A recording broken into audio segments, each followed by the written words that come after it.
Oh well, let me just figure out what I want to do here. It looks like what I was going to do, everybody, was I was going to watch the launch together. Hopefully, there was an SLS launch going to happen this evening in about 20 minutes or so, but it got scrubbed. So I thought, well, I'm all set up. I'm all in here. I got the lights on, the cameras here, streaming equipment's going. Why don't we do something? So I'm here. Let me just let me fix this little thing here. Anyway, if any of you show up, let me just make myself a little bit like this, and let me get rid of that. And so there we go. Okay, well, hey everybody. I'm here. I'm just randomly here. I'm just sitting here. Was going to watch a launch, and it didn't happen. So I thought, well, I'll hit the broadcast button anyway and see what happens. Maybe we can have a little chat. Hi, Bill, and I don't care. I see you guys are here. Yeah, this is random. I'm just doing this. I set up. I was going to watch the launch, and they just scrubbed it. So I thought, well, screw it. I'm going to go ahead and hit the broadcast button anyway, and let's see what we do. So I'm here. Was all settled in to watch a nice launch on this cold January evening here in Florida. It is really cold here. Even though I live in Florida, it is like down to freezing. So I am really, bumming out about this. I'm hoping it warms up over the weekend, which it's supposed to do. I am also broadcasting on deepastronomy.space/live, I hope. I at least have the Discord chat up if you guys want to chat that way too. I don't know. I might be here 5 minutes. We might talk for 20. I don't know. I'm just here. This is random. So this launch that we were going to watch was one of these National Reconnaissance Office specialties where they were going to, launch another spy satellite. It's an infrared one where they were going to use it to look down on us and surveil us in another wavelength, which happens to be very good for astronomy, but they're not using it to point it in space. They're using it to point at us. So anyway, I don't know what I think about this stuff. I mean, I guess by now you guys have probably heard that the SpaceX launch that happened last week is in some sort of whodunit limbo. Nobody knows what happened with that launch. SpaceX is saying everything we did worked. It was fine. And, so, hey, don't look at us, right? We're fine. And Northrop Grumman, the people whose satellite it was, the defense contractor, who, by the way, happens to be building JWST, built an adapter ring, which they're blaming things on. If anything happened. They're not even saying anything happened with the satellite yet. So it's a real bit of a, one of those national security crapola fests. And so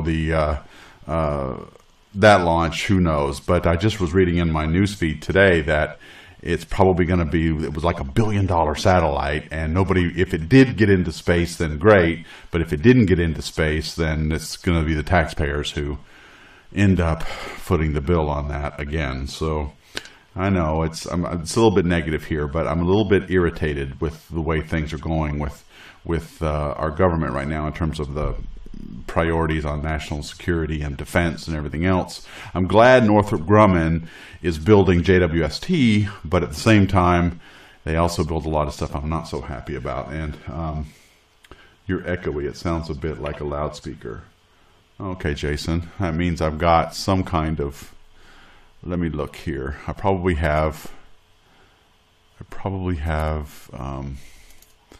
an audio on here twice. Yeah. Change audio. Ultra. Yep, I do. Okay, hopefully that's better. I'm probably I think I'm using the audio from the camera. I just turned that off. So hopefully that it's better now. Let me know, okay?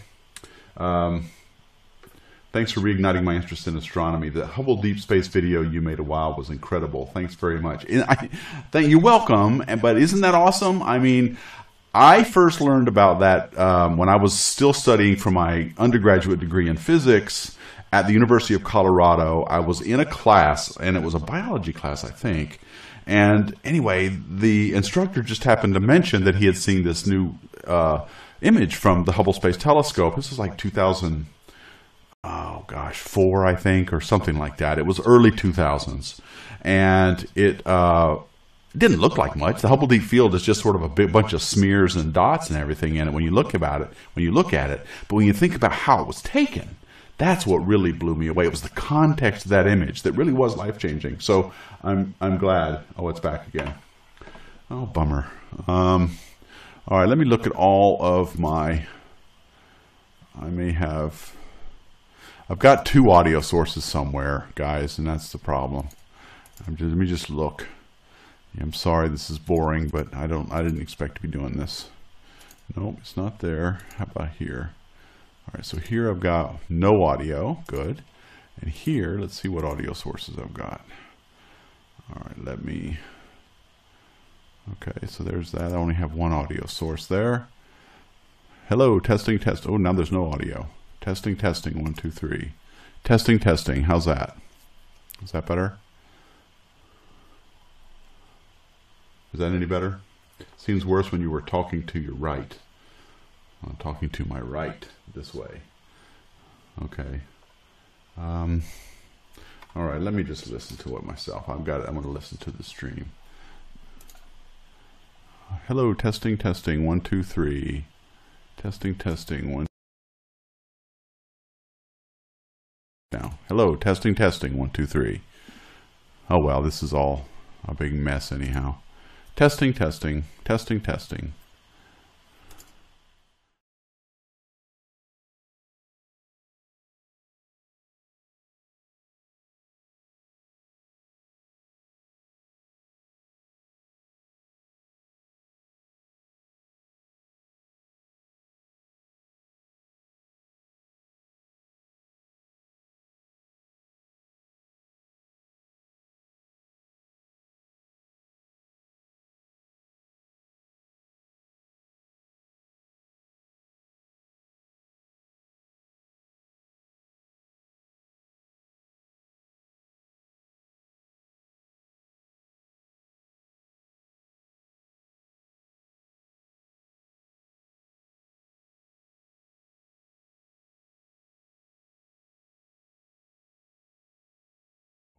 Now I'm back. I know you can hear me now. All right. One of these days I'm going to get the audio right. All right, how does it sound now, folks? I don't know. If I ever do, though, it's probably not going to, no one's going to believe me. It's going to be one of those things. Where are you guys? Hey, everybody. Oh, yep, I'm muted now. Okay, I should be back. I had to change some settings. All right, is it better now, guys? You guys get it about 20 seconds after I make any changes, so I have to wait. Good. Okay. Sounds just fine. Thank you, guys. All right, I figured it out. So anyhow, you guys want to talk about anything? I don't know. I'm just kind of here wasting some time. I was going to watch the launch. I know. I have some questions for you guys now that I have you here. Would you guys, I mean, I live in Florida. I'm very close to a lot of these launches. And I'm thinking I'd like to do some launch coverage. The problem is it's about an hour away.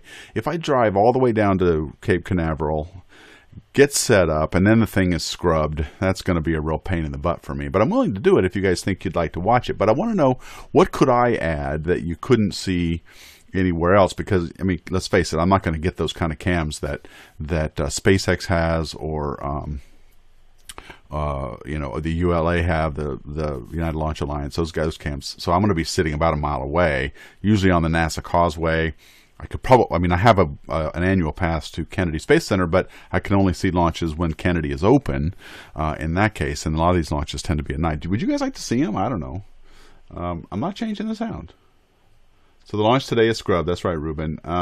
They haven't said why. At least I haven't looked on Twitter yet. I was following this on Twitter, and they said that it was scrubbed. So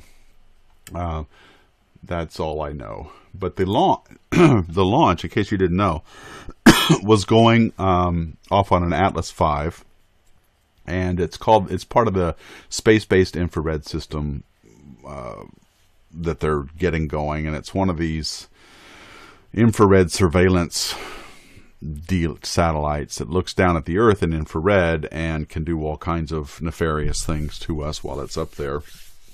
And it is that's about all we know about it, really. I mean, if you think about it, it makes sense. I imagine that a lot of the, we keep talking about in the astronomy hangouts how the future of astronomy is in the infrared. Well, that wavelength has been made available to us in no small part by the advances done by the surveillance and the national security technology research that's been done. The detectors and the ability to see in the near infrared especially were developed a lot by the national security apparatus. So we in astronomy, we owe them something. I mean, good things do come out of it, I guess, once some of this stuff has been declassified. But to have the infrared wavelength available to us that we have is in part because of the CIA and those kinds of things. Tony, how can we support a trip financially to Cape Canaveral for a future launch? You mean for me personally? You don't have to do anything, but if you want to come, that's a different issue. I'm not quite sure what we don't know why it's scrubbed TM, but it was. What I was asking JM was that very question. Do you want to see me go to the Kennedy Space Center and do launches live from there, which I can do, but I just don't know if that's something you're interested in doing. I mean, I do what most of you do, which is watch them live on the web, on the live streams, because the camera shots are great and you can see them really well from there. I do want to go tomorrow. I'm gonna try to see the Falcon Heavy launch test. They've rescheduled it for tomorrow afternoon, no earlier than 4 p.m.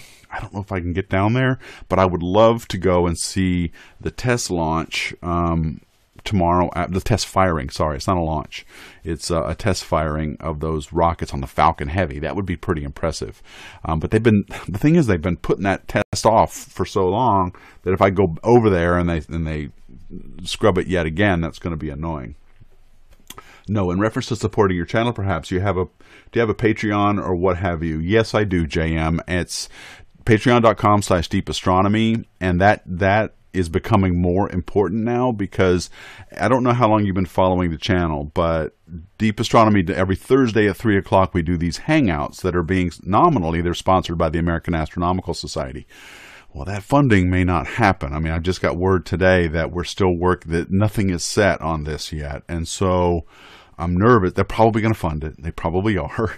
But the first question out of their mouth was, well, do you have a Patreon? And I'm like, yeah, I do have a Patreon, but I used it for Space Fan News for a long time.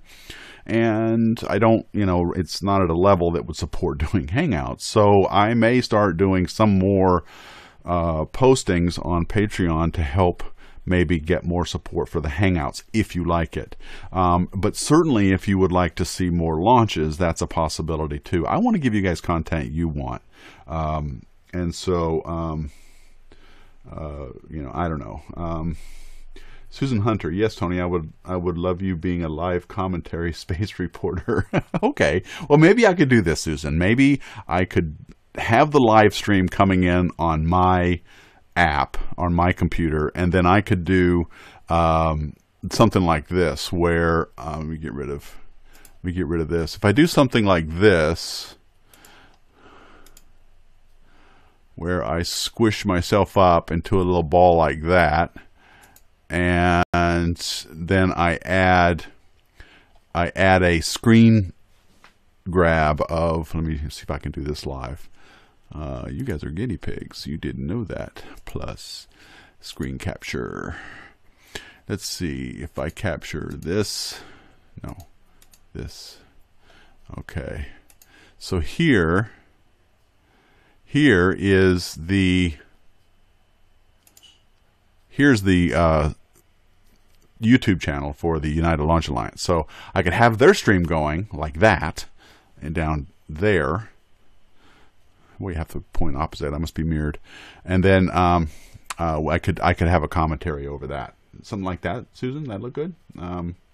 Okay, Rational Martian. We'll see you later. Happy New Year, everyone. Yes, Happy New Year, everybody. Hopefully it would be a good new year for us. My new year hasn't started all that great, but hopefully it'll get better. Okay, where am I? Okay, let me get rid of that again. Doot, and I'll do this. Oh wait, I never did show you, did I? So let me do. I did it. I set it up, and then I forgot to show you. So let me just show you real quick. Yeah, and then I go down. So this is what I meant, guys. Something like this. So here's I forgot to push the thing to broadcast it. So there's the United Launch Alliance thing. I could just have that in the background, the live stream, and do it that way. So what do you think? Happy to be your test rabbit. All right. Yeah, Rational Martian. It is a big market, a big rocket. The Falcon Heavy is going to be the thing that SpaceX is going to use for human space flight. So, and they're scheduled to do a first human launch late 2018. So we're not going to see anything until December. NASA's actually not that impressed with SpaceX nor the United Launch Alliance's safety record right now. So who knows? Who knows what they're going to end up actually doing? But they need to do better as far as their safety record is concerned. So let's see if I make this bigger. See, I could do this. So this could be a launch in the background, and then we could talk about it. I can make myself small and talk off on the side. So we could do that, I suppose, if you guys are interested. So okay, let me go over here to. Oh yeah, it's on. It is on deepastronomy.space/live. I want to start doing more of this on my website, guys. So if I do start doing more live streams, let's go over there and do the Discord chat if you want to. All right, I'm just gonna go back to this shot. Get rid of that. Go here, and so anyway, make that like that.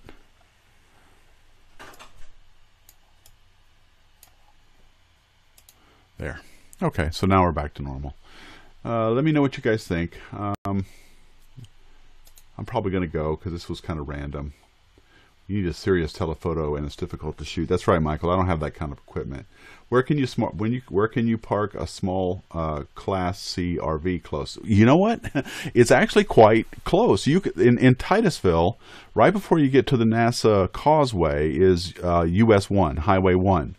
It goes all the way from New York, or I'm sorry, from Key West, all the way up the coast of Florida, all the way up into the northeast of the United States. But that highway in Titusville, that has a stretch that goes from NASA Causeway up to one of the bridges just north of Cape Canaveral. And all along there are these little parks all over Titusville. And people pull up their RVs there all the time and just watch the launches. In fact, it's really funny. You can always tell when there's a launch because all the little parks along that road there are filled with cars, and it's really a great spot to see a launch. I mean, you just look across the Banana River there, or the Mosquito Lagoon, depending on where you are, and there is NASA. It's right. You can see the vehicle assembly building right there. So there's tons of places for an RV right there.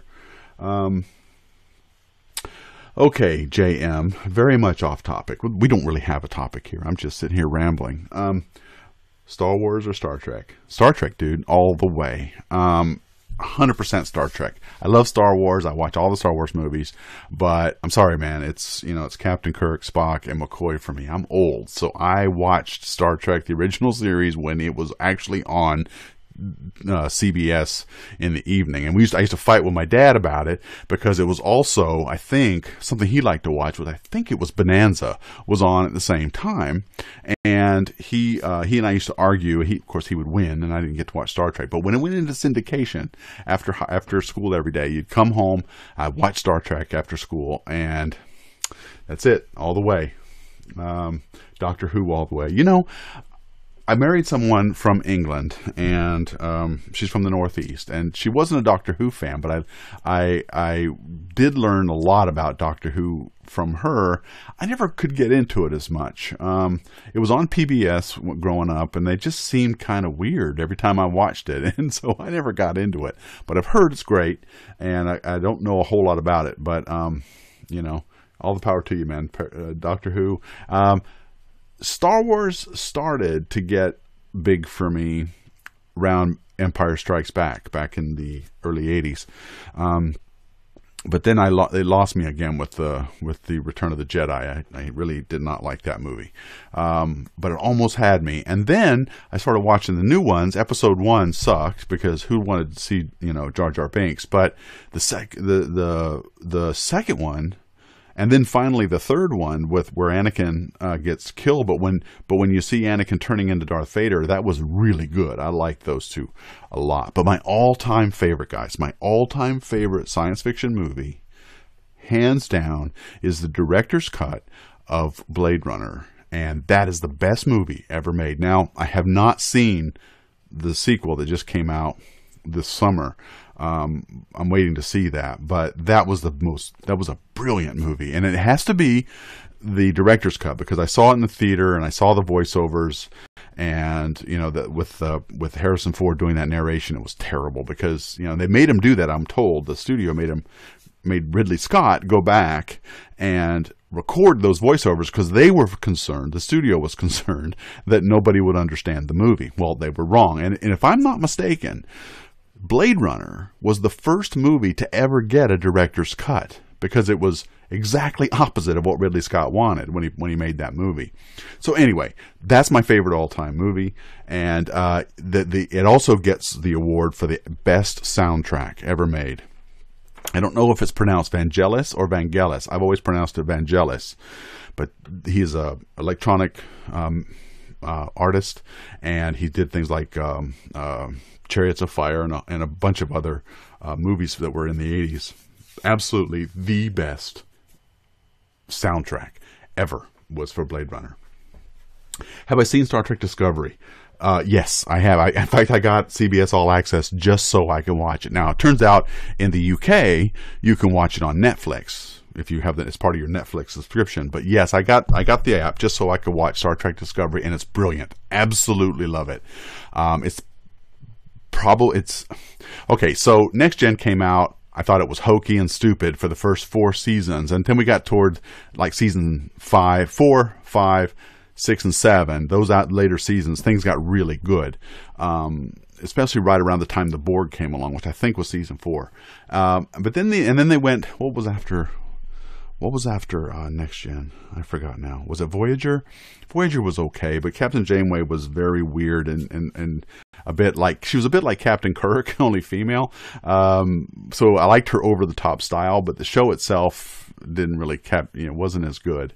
And the movies were great. I liked the Next Gen movies that they made; those were really good. But the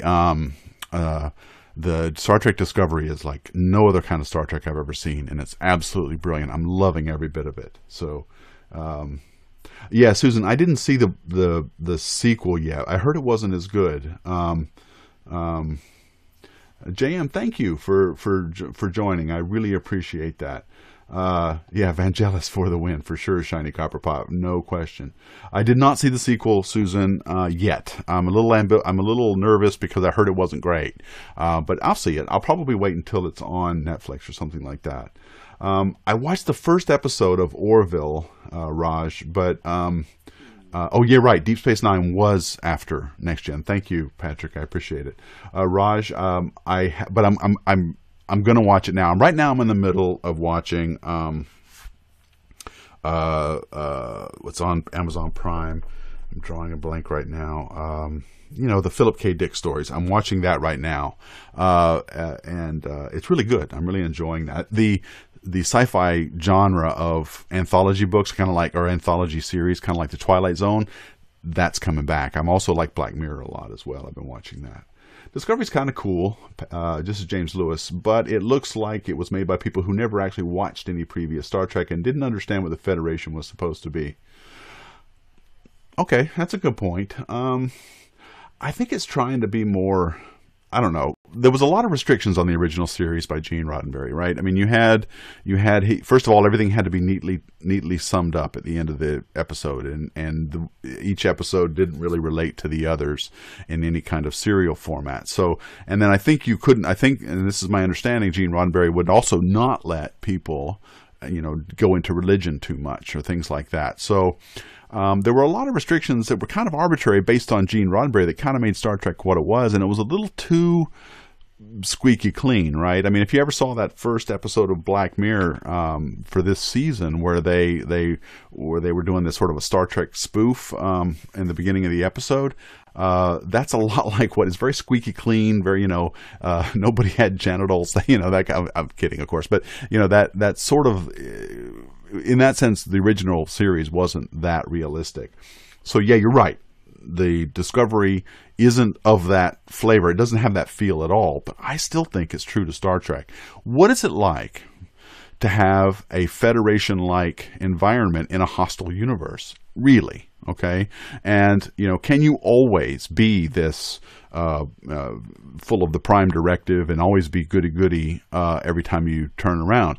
Kirk certainly wasn't, and the captain of the Discovery certainly isn't either in the new episodes. But I don't know. I think it fits. And right now they're in the Mirror universe, and I'm kind of wishing they'd hurry up and get back because I'm kind of tired of that storyline. It's been done a lot, and so I'm kind of hoping it hurries up and they get back on that one. But I think that the characters themselves, especially that guy that has PTSD and has now been jailed. Oh, I better not say. I don't know. Well, that was probably a spoiler. Anyway, that character is very interesting to me as well. James is like, I'm not sure I agree it's true to Star Trek, but that doesn't make it bad. I just feel like it would have worked just as well outside of Trek universe. Yeah, you're right. Since you like Star Trek, I think you'll like Orville. The Orville has some similarities. Yeah, I'm told it's very respectful of Star Trek, so I'm definitely going to watch it. Dr. McCoy was kept busy healing Kirk's STDs. Very true. How about The Expanse? Oh, The Expanse. I'm amazed their approach to spaceship maneuvering and space combat. Brilliant. Absolutely awesome. I can't wait for the next season. The Expanse is, that is just like Downtown. That is probably the best new series I have seen yet. It's really good. So absolutely love The Expanse. And I'm going to get the books series too. Apparently it's based on a book series, and I have it on my Kindle list, but I haven't bought any of the books yet. And I'm told the books are even better, so I'm probably going to read those next. I'm right in the middle of rereading a whole bunch of sci-fi books from my high school days. I'm rereading Asimov right now. I read The Gods Themselves. I just finished that. And now I'm reading the Foundation trilogy again. And I also like Frank Herbert's books. I might read Dune again as well. So I'm kind of going back to a lot of books I read when I was a teenager, just to see if they still remind me of how good they were at the end. Arthur Clarke, of course, is on my list. So, but on the new books I want to read is the new book by is it Andy Weir? Yes, the new book by him. He wrote The Martian, but he wrote a new book on the moon. I'm going to read that also, and then I'm going to read The Expanse. I live in the UK, and the Orville comes on Fox on Thursdays at 9. Yeah, the UK gets a lot of this stuff in different ways. Like, for example, you can watch Star Trek Discovery on Netflix. We can't. Okay. Well, guys, this was fun. I know it's a little bit random. Thanks for joining me. Discovery takes place 10 years before Kirk, and Spock has an adopted human sister. Yeah, that's the backdrop of it. So that's good, Patrick. DS9 was a series, unlike TNG. Yes, Deep Space Nine I thought it was pretty good. It was, like I said, The Next Generation got better about season 4. The first season, I despised it. It was just awful because I think Gene Roddenberry had too much control in the first season. But the third and fourth season, which one was it where he got captured by the Borg and Wolf 759? That was when things really started getting good for Next Generation. I was scared to watch it, honestly, because I thought it would be very hokey as well. Glad to hear an original Star Trek fan has an interest. I'll have to check it out. Yes, definitely. I was the one that liked Star Wars 8. Yeah, you were the one. I liked all of the ones except for the ones with Jar Jar Binks in it. I thought, especially the one where Anakin is troubled and he starts to get under the influence of Emperor Palpatine. That was the best movie. That one was definitely good. All right, so Blade Runner was quite good. Yes, it's the best. Let's see. Okay, well, I guess they are not launching tonight. No, Julian. I don't know why. I haven't looked to see why yet. All I saw was that the launch was scrubbed, and they don't have an idea when it's going to happen yet. So I may come in tomorrow if they reschedule it for tomorrow.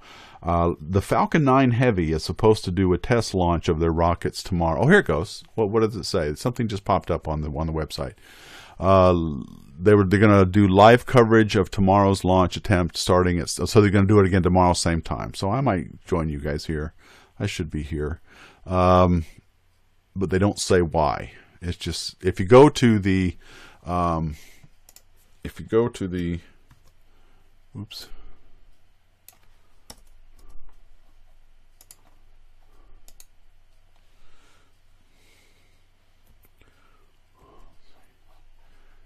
If you go to the ULA site, there, that they have a thing up that says what happened. So they're going to try again tomorrow. Fill and drain valve failed. Okay. All right. Well, guys, I'm going to head out. Thanks for. This is the second time they scrubbed it. What's the issue? Who knows? It's probably the same as what happened with that. Well, no, it's probably not the same, but something weird's going on.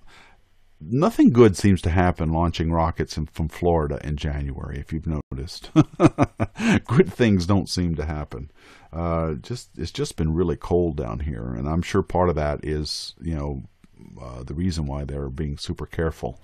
I don't expect tomorrow's test firing of the Falcon 9 Heavy to go either, just because it's been so cold. It's been below freezing. Okay, guys, I'm going to head out. Thank you guys for chatting with me. This was fun, and we'll do it again. Maybe tomorrow. I don't know. I'll see if I'm free. But yeah.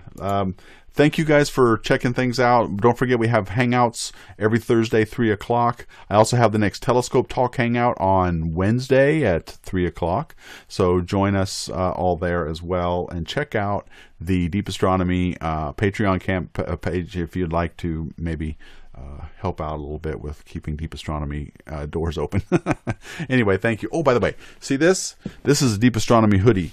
And I'm going to be making these available soon as well. So hopefully you guys might want to get one of those when I make them available later, probably in February, because we're setting up a shop on deepastronomy.space. Take care, guys. Thank you all for watching.